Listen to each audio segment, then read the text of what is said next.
घर और किचन के काम को स्मार्ट तरीके से करने के लिए हमें चाहिए कुछ स्मार्ट टिप्स जो मैं आज आपके लिए लेकर आ चुकी हूँ और साथ ही में है कुछ ऐसा हैक्स जिसके मदद से आप खूब सारी बचत भी कर पाओगे। Hello everyone and welcome back to my channel. कैसे हो आप सभी लोग? आई होप कि आप सब बहुत ही अच्छे होंगे। तो चलिए आज का वीडियो शुरू करते हैं। फ्रेंड्स, आज का पहला टिप आप सभी के लिए बहुत ही ज़्यादा यूजफुल रहने वाली है, क्योंकि सिर्फ बच्चे ही नहीं, अक्सर कई बार जब जेंट्स लोग कुछ इस तरह से पॉकेट में पेन को रखा करते हैं तो धोखे से इनका निशान या फिर पेन का निशान बहुत ही बुरी तरीके से पॉकेट की जो नीचे वाली जगह है, देखिए यहाँ पर पेन का निशान या तो फिर इनका दाग बहुत ही बुरी तरीके से लग जाते हैं। यहाँ पर मैं आपको पेन का निशान जानबूझ के बनाकर दिखा रही हूँ ताकि मैं इसे रिमूव करके आपको दिखा पाऊँ। अच्छी तरीके से रिमूव हो जाएगा। जब इस तरह से पेन का निशान कपड़े में लगते हैं ना, तो हम अच्छे से कपड़े को रगड़ते हैं डिटर्जेंट पाउडर या लिक्विड लगा के, फिर भी आप देखिएगा निशान जाता नहीं है, क्योंकि ये दाग बहुत ही जिद्दी होते हैं। तो यहाँ पर आपको क्या करना है, लेना है डेटॉल और थोड़ा सा डेटॉल इस तरह से उस निशान के ऊपर डाल दीजिए। टूथब्रश ले लीजिए, हल्के से रब कीजिए। डेटॉल डालते साथ ही आप देखिएगा दाग का जो निशान है ना वो मिटते जाएगा। हल्के से रब करने से ये बहुत ही बढ़िया तरीके से रिमूव हो जाएगा।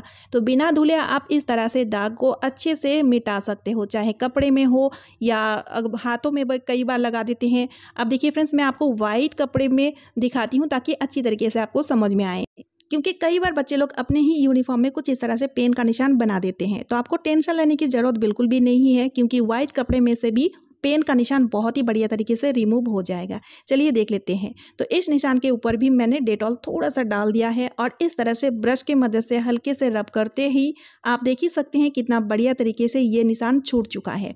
अब इसे बस पानी से धो लीजिएगा तो अच्छे से ये साफ़ हो जाएगा। तो यहाँ पर आप देख ही सकते हैं इनका निशान कितना जिद्दी है, वो भी छूट चुका है ना? कितना यूज़फुल ट्रिक। और इसी तरह से अगर हाथों में या फिर दीवारों में अगर इनका निशान लगे तो आप इसी डेटॉल का इस्तेमाल कीजिएगा, है ना? कितना यूज़फुल आइडिया। उम्मीद करती हूँ ये ट्रिक आपका बहुत ही काम आएगा। अगर ये ट्रिक आपका काम आए तो वीडियो को ज़्यादा से ज़्यादा शेयर कर दीजिएगा। तो चलिए अब देख लेते हैं अगला यूज़फुल टिप। तो जैसे कि फ्रेंड्स अभी दीपावली आ रही है और दीपावली के टाइम हम अलग अलग तरीके की बाती बनाते हैं, लेकिन उसमें से गोल बाती और फुल बाती बनाना थोड़ी सी डिफ़िकल्ट होती है, खासतौर में बिगिनर के लिए। जैसे कि मैं पिछले वीडियो में मैं आपको गोल बाती बनाकर दिखाई थी और उस वीडियो में कमेंट आया कि गोल बाती हम ठीक से बना नहीं पा रहे हैं, तो और भी आसान तरीका बताओ। आज मैं आपके लिए बहुत ही बढ़िया सा आसान सा तरीका लेकर आ चुकी हूँ।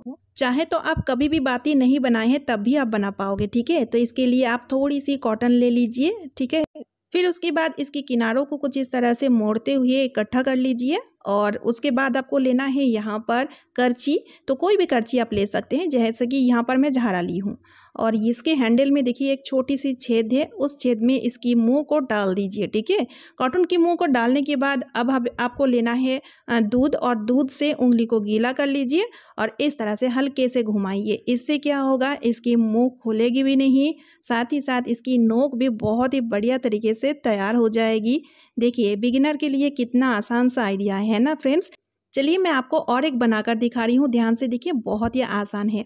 तो यहाँ पर आपको थोड़ी सी रुई ले लेनी है, उसके बाद इस तरह से इसकी जो मुंह है उसको इकट्ठी कर लेनी है। उसके बाद इसकी मुंह को इस करची की छेद में कुछ इस तरह से डाल दीजिए। ये देखिए फ्रेंड्स, इससे क्या होती है ना कि इसकी मुंह खुलती नहीं है बिल्कुल भी, अच्छी तरीके से नोक भी बनके तैयार हो जाती है। दूध से उंगली को गीला कर लीजिए और हल्के से घुमाते हुए इसकी नोक को तैयार कर लीजिए। बहुत ही बढ़िया तरीके से एकदम परफेक्ट गोल बाती बनके तैयार हो जाएगी और आपको विश्वास भी नहीं होगा। तो इस तरह से हल्के से प्रेस कर लीजिए, है ना? कितना यूजफुल आइडिया। खास तौर में बिगिनर के लिए ये आइडिया बहुत ही ज़्यादा काम आएगी। आप चाहे तो दूध में थोड़ी सी रोली भी मिला सकते हो, इससे कि मार्केट में जैसे कि लाल लाल गोल बाती मिलती है ना, सेम इसी तरह से बनके तैयार हो जाएगी। उम्मीद करती हूँ ये ट्रिक आपका बहुत ही ज़्यादा काम आएगा और आप मिनटों में ढेरों बाती इस तरह से बना के तैयार भी कर पाओगे। तो चलिए फ्रेंड्स अब देख लेते हैं अगला यूज़फुल टिप। तो यहाँ पर मैंने लिया है न्यूज़पेपर और साथ ही में हमें चाहिए प्लास्टिक या तो फिर कांच के कंटेनर। मैंने यहाँ पे एक प्लास्टिक वेस्टेज कंटेनर लिया है और साथ ही में न्यूज़पेपर के छोटे छोटे टुकड़े को कट करके इस प्लास्टिक कंटेनर में मैं रखते जा रही हूँ। उसके बाद अब हमें क्या करना है, लेना है हमें हार्पिक। इस हार्पिक को मैं स्पेशली किचन में रखी हूँ क्लीनिंग के लिए और थोड़ी सी हार्पिक इसके अंदर डालने के बाद थोड़ी सी पानी मिक्स करके इसे हम 10 मिनट के लिए छोड़ देंगे, ठीक है? बहुत ही बढ़िया सा सॉल्यूशन बन के तैयार हो जाएगा, जैसे कि यहाँ पर आप देख ही सकते हो। और इस तरह से पेपर के टुकड़े काफ़ी ज़्यादा सॉफ्ट भी हो चुके हैं। अब देखिए फ्रेंड्स, इसका इस्तेमाल करेंगे हम ग्राइंडर को क्लीन करने में, क्योंकि डेली अगर मिक्सर ग्राइंडर का यूज़ किया जाए ना, तो आपने देखे होंगे मसाला के छींटे या फिर तेल वगैरह के छींटे लग करके मिक्सी बहुत ज़्यादा गंदी हो जाती है। साथ ही में इसमें बहुत ज़्यादा दाग धब्बे भी लग जाते हैं, जिसे कपड़े से पोंछते हैं तो अच्छे से क्लीन नहीं हो पाता है। कई बार तो मिक्सर जार का रबर ढीली होने से आप देखिएगा जो भी हम मसाला वगैरह पीसते हैं वो छन छन के इस मोटर वाली पार्ट में थोड़ी थोड़ी करके गिरते रहता है, और हम साथ ही साथ अगर उसे क्लीन ना करें तो सूखने पे इसकी मोटी सी लेयर बन जाती है। जैसे कि यहाँ पर आप देख ही सकते हैं कितना ज़्यादा गंदगी भरी हुई है। तो इस सॉल्यूशन को डालने के बाद ना इस तरह से हल्के से ब्रश की मदद से रब करना है। जितनी भी गंदगी रहेगी, जो भी परत रहेगी ना, अच्छे से क्लीन हो जाएगी, जैसे कि यहाँ पर आप देख ही सकते हो। क्योंकि न्यूज़पेपर में होता है केमिकल जो क्लीनिंग के लिए बहुत ही ज़्यादा यूज़फुल होता है। देखिए कितना बढ़िया तरीके से ये क्लीन हो चुका है। अब हम क्या करेंगे, गीले कपड़े से इस तरह से पोंछ लेंगे और साथ ही साथ आप देखिएगा बहुत अच्छे से साफ़ हो जाएगा। लास्ट में हमें सूखे कपड़े से यानी कि ड्राई कपड़ा लेकर के अच्छे से ड्राई करना है। जब तक कि ये अच्छे से ड्राई ना हो तब तक आप मिक्सी को यूज़ ना करें, ठीक है। तो जैसे कि यहाँ पर आप देख ही सकते हैं मिक्सी का मोटर से लेकर के मिक्सी का पूरा बॉडी बहुत ही अच्छी तरीके से साफ़ हो चुका है। और सिर्फ मिक्सर ग्राइंडर ही नहीं, आप चाहें तो मिक्सी जार की जो तली वाली पार्ट होती है जो बहुत ज़्यादा गंदे हो जाते हैं, उसे भी आप साफ़ कर सकते हैं इस सॉल्यूशन की मदद से। उम्मीद करती हूँ ये सॉल्यूशन आपको बहुत ही काम आएगा। तो चलिए अब देख लेते हैं अगला यूज़फुल टिप। तो फ्रेंड्स, जब रोज़ हम दिया में बत्ती लगाते हैं तो कभी कभी तो वो पूरा जल जाती है और कभी कभी तो देखिए कुछ इस तरह से बच जाती है।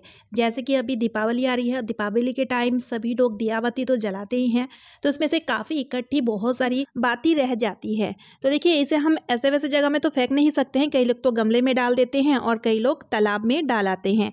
तो आप क्या कीजिए, इसे उठा के रख लीजिए, एक डिब्बी में भर के रख लीजिए, क्योंकि काफ़ी सारी है तो आप डिब्बी में भर के रख लीजिए और थोड़ी थोड़ी करके इसे यूज़ में लीजिए, क्योंकि ये बहुत ही ज़्यादा यूज़फुल है। तो चलिए फ्रेंड्स देख लेते हैं इसका यूज़ हम किस तरह से लेंगे। तो मैंने क्या किया है, एक दिए में देखिए कुछ इस तरह से थोड़ी थोड़ी करके जो बची हुई बाती है उसे मैंने डाल दिया है। उसके बाद एक कपूर इस तरह से चूरा करके इसके साथ मिक्स कर देंगे। ध्यान रखिएगा इसमें कपूर डालना है, तेल नहीं डालना है, ठीक है। अब हम इसे बढ़िया तरीके से जला लेंगे। कपूर है जिस वजह से बहुत ही बढ़िया तरीके से जल जाती है। ये देखिए फ्रेंड्स, तो ये बहुत ही बढ़िया सा सॉल्यूशन है, चाहे घर से नेगेटिविटी को दूर करना हो या छोटी मोटी जो इंसेक्ट होती है उसको पूरी तरीके से ख़त्म करना हो। इसका यूज़ आप रात के टाइम किचन में लीजिए। डिनर उनर करने के बाद, बर्तन धोने के बाद जब सिंक को अच्छे से धो लीजिए। झूठा सिंक में इसका यूज़ नहीं करना है। सबसे पहले तो आप किचन में पूरा ही किचन में इसका धुआं फैला दीजिए अच्छी तरीके से। लास्ट में इस तरह से सिंक में इसका धुआं को अच्छी तरीके से फैलाने के बाद सिंक के एक कोने में इसे इस तरह से रख दीजिए। और हाँ, इसे पूरी रात नहीं जला के रखना है जब तक इसका धुआं यानी कि जो इसका स्मेल है चारों ओर फैल ना जाए। तो देखिएगा इसमें कपूर है ना, तो जब तक कपूर है तब तक ही जलेगी। तो इसलिए यहाँ पर तेल बिल्कुल भी ना डालें, क्योंकि तेल डालने से ना फिर लंबे टाइम तक ये जलने लगेगी, जो हमें नहीं करना है। और ये देखिए फ्रेंड्स, ये बुझने के बाद इसमें से बहुत ही अच्छा खासा धुआं निकल आता है, जो बहुत ही ज़्यादा यूज़फुल होता है। हमारे घर और किचन के जितने भी नेगेटिविटी होते हैं ना, उसको पूरी तरीके से भगाने में बहुत ही ज़्यादा सहायक होते हैं, क्योंकि किचन हमारी मोस्ट इम्पॉर्टेंट पार्ट होता है। तो यहाँ पर देखिए साथ ही साथ आप देखिएगा किचन सिंक ड्रेन के थ्रू जो कॉकरोच कीड़े मकोड़े आते हैं ना, उन्हें भी पूरी तरीके से भगाते हैं, क्योंकि इस धुआं का स्मेल बिल्कुल भी उन्हें बर्दाश्त नहीं होता है, जिस कारण आपका किचन और घर पूरी तरीके से सेफ भी रहेंगे। उम्मीद है ये ट्रिक आपका बहुत ही काम आएगा। तो चलिए अब देख लेते हैं अगला यूजफुल टिप। तो फ्रेंड्स, मच्छर भगाने के लिए हम इस तरह का कॉयल का या तो फिर जो मच्छर भगाने वाला अगरबत्ती आता है उसका इस्तेमाल करते हैं, या तो फिर इस तरह का लिक्विड का इस्तेमाल करते हैं।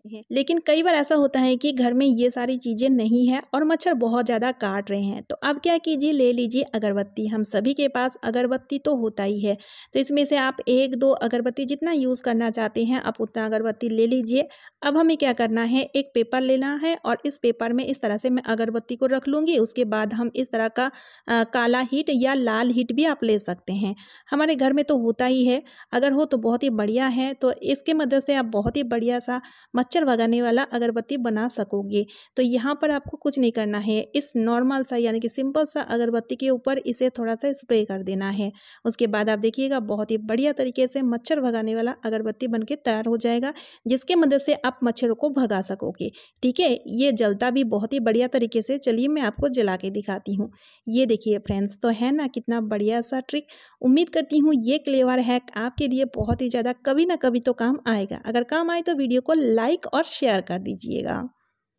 तो चलिए फ्रेंड्स, आज का वीडियो मैं यही पेंट कर रही हूँ। उम्मीद है आप सभी को आज का वीडियो यूज़फुल लगा है। अगर वीडियो थोड़ी सी भी यूज़फुल लगे तो वीडियो को ज़्यादा से ज़्यादा शेयर कर दीजिएगा, साथ ही साथ एक लाइक कर दीजिएगा और चैनल को सब्सक्राइब ज़रूर कर लीजिएगा। तो चलिए मिलती हूँ नेक्स्ट वीडियो में। Bye friends and thanks for watching.